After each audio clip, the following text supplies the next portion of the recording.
Hi friends, welcome to our channel. ఇప్పుడైతే మా friend వాళ్ళ ఇంటికి వచ్చేసా. అన్నం తిన్న వెంటనే ఇంక వలలు వేయడానికి బయలుదేరేస్తున్నా. ఏట్లోకి వెళ్ళడానికి బుట్టు సిద్ధం చేస్తున్నారు. ఆ బుట్టులో ఉన్న వల్ల అయితే ఈ రోజు వేయరంట. అందుకని ఆ వలమూటలన్నీ ఒడ్డున పెడుతున్నారు. ఈ రోజు ఏవైతే వల్ల వేయాలనుకుంటున్నారు అన్ని ఒకటొకటిగా బుట్లో పడేస్తున్నాడు మా వాడు.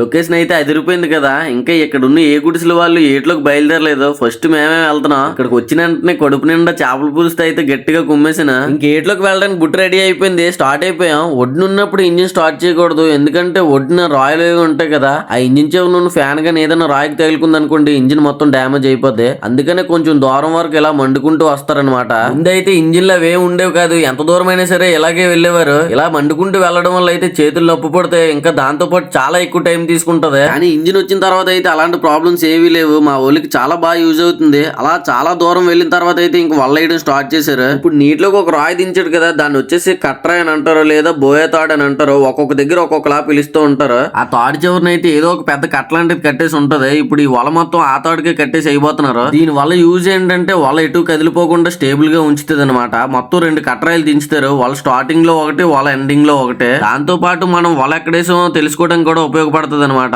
చూడడానికి అన్ని వాళ్ళు ఒకలాగా ఉంటాయి, కానీ కట్రాయిలు మాత్రం చూడడానికి డిఫరెంట్ గా ఉంటాయి. మన వాళ్ళని సింపుల్ గా గుర్తుపెట్టుకోగలం దూరం నుంచి చూసినా సరే. ఇప్పుడు మా ఫ్రెండ్ వేస్తున్నాడు కదా, ఆ వల వచ్చేసి 4 ఏళ్ళ అని అంటారు. ఎందుకలా అంటారంటే ఆ వలకుండే కళ్ళు, అదే ఆ వలకుండే కన్నాలు ఉంటాయి కదా, ఆ సైజు వచ్చేసి 4 ఏళ్ళ సైజులో ఉంటాయి. మన 4 ఏళ్ళు అందులో దూరే అంత సైజు. చేపలు కూడా అదే సైజు లో పడుతూ ఉంటాయి. దానికంటే కొంచెం పెద్ద సైజు లో పడతాయి. మళ్ళీ బొచ్చులు, రవ్వలు అలాంటి పెద్ద పెద్ద చేపలు కనుకోండి వేరే వల్ల ఉంటాయి. దాని సైజు వచ్చేసి 8, 9, 10 ఆ సైజు లో ఉంటాయి. ముందు బుట్లో వల్లన్నీ దించేశారు కదా, ఆ వావల్లే అంటే పెద్ద చేపలు పడట్లేదు. అందుకనే ముందు ఆల్రెడీ వేసారంట. చేపలు పడకపోవడం వల్ల అయితే అందాక వల్ల వేయడం ఆపారు. తర్వాత మళ్ళీ వేయడం స్టార్ట్ చేస్తారు. వలమూటలు అయితే చూడడానికి చిన్నవి ఉంటున్నాయి, కానీ వల ఎత్తడంతో చాలా దూరం వరకు వస్తున్నాయి. లెంత్ వచ్చేసి ఒక్కొక్క వలమూట ఒక 1/2 కిలోమీటర్ దూరం వరకు అయితే వచ్చి ఉంటాయి. ఇప్పటి వరకు 3 వలమూటలు అయితే కంప్లీట్ అయ్యాయి.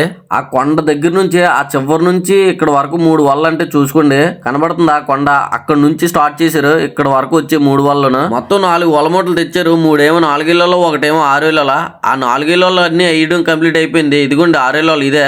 ఇంక ఈ వలమూట కూడా వేయడం పూర్తి అయిపోయింది. కట్రాయి దించేస్తున్నాడు. వల్లన్నీ వేయడం అయిపోయింది అనుకుంటున్నారా? లేదు, ఈ వల్లే కాకుండా వేరేవి కూడా వేస్తారంటే ఇప్పుడు గుడిసి దగ్గరికి వెళ్ళి అవి తీసుకొని రావాలి. బుట్టికి కన్నం ఉన్న లేకపోయినా సరే వాటర్ అనేది ఏదోలా బుట్లోకి వస్తూ ఉంటది. ఎప్పటికప్పుడు వాటర్ తోడుకుంటూ ఉండాలి, లేకపోతే చాలా పెద్ద ప్రాబ్లమ్స్ వస్తాయి. ఇంకా వలమూటలు తీసుకురావడానికి ఇంటికి బయలుదేరేసాం. ఈ వలకొల్లు అయితే చాలా చిన్నవి ఉంటాయి, చూపిస్తాను చూడండి. మీకు చూసారా, చాలా అంటే చాలా చిన్నవి ఉంటాయి. చిన్న చేపలు పడుతుంటాయి అనమాట. ఈ వలకి ముందేసిన వాళ్ళకి ఈ వలకి చాలా డిఫరెన్స్ ఉంటది.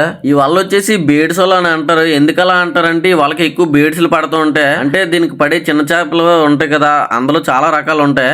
అందులో ఒక రకం పేరు బేడ్స్లు. అవి ఎక్కువ పడుతుంటాయి అనమాట ఈ వలకి. అందుకనే బేడ్స్ వల అని అంటారు. ఈ వలలు అయితే చాలా బాగా వేయచ్చు, ఎందుకంటే అసలు చిక్కులే పడవు. కానీ ముందేసాడు కదా మా ఫ్రెండ్, ఆ వల్ల అయితే చాలా ఎక్కువ చిక్కులు పడిపోతూ ఉంటాయి. అవి కానీ మనం వేసేమంతా వాళ్ళతో పాటు నీటిలోకి పోతాం. కానీ ఈ వలకి కాదు, మనం కూడా వేసి వచ్చి ఈ వలకి అసలు పెద్ద చేపే చిక్కుకోదు. ఈ వల్ల అయితే మొత్తం 6 మూటలు తెచ్చారు. చూసారా మా వాడు ఎంత స్పీడ్ వెళ్తున్నాడు వల. చెప్పాను కదా ఈ వల చాలా బాగా వేయొచ్చని. అంటే ఇది దాని అంటే అది వెళ్ళిపోతూ ఉంటది. కాకపోతే మధ్య మధ్యలో కట్టలు వస్తూ ఉంటాయి పెద్దవి, అవి విసురుతూ ఉంటే సరిపోతుంది. తీసుకొచ్చిన వారే కానీ ఫస్ట్ అయితే 5 వేద్దాం అనుకున్నారు. ఎందుకంటే కట్టరలు సరిపడా తేలేదు. ఈ 5 వేసిన తర్వాత దాంట్లో గాని చేపలు పడినట్లయితే ఇంకో మూట కూడా వేసేద్దాం అనుకున్నారు. వేసిన కొంచెం సేపు తర్వాత చూస్తే చేపలు కనిపించే. ఇంక వెంటనే ఒడ్డుకు వెళ్లి రాయలు తీసుకుని వచ్చి బుట్లో ఉన్న తాళ్ళతో 2 కట్టరాయలు సిద్ధం చేశాడు. ముందైతే వలమూట వేయకూడదు అనుకున్నా, కానీ చేపలు పడడం చూసిన తర్వాత ఇంక ఎలాగైతేనే లాస్ట్ వలమూట కూడా వేసేసి గుడిసెల దగ్గర బయలుదేరేసా. హాయ్ ఫ్రెండ్స్, వల్ల వేయడం అయితే మొత్తం పూర్తి అయిపోయింది. ఆ పెద్ద వాళ్ళు వేసిన తర్వాత మళ్ళీ ఇంటికి వెళ్ళి చిన్న వాళ్ళు తెచ్చాం కదా, అవి కూడా వేయడం అయిపోయింది. ఈ రెండింటికి చేపలు పడితే లేదంటే రేపు పొద్దున్నే తెలుస్తుంది. ఆ వీడియో కోసం ఎంతమంది వెయిట్ చేస్తున్నారు కింద కామెంట్ చేయండి. ఇంతకీ మీరు ఎప్పుడైనా ఇలా వల్ల వేయడం చూసారు లేదో చెప్పండి. నెక్స్ట్ వీడియోలో మళ్ళీ కలుసుకుందాం ఫ్రెండ్స్. అంతవరకు టాటా, బాయ్ బాయ్.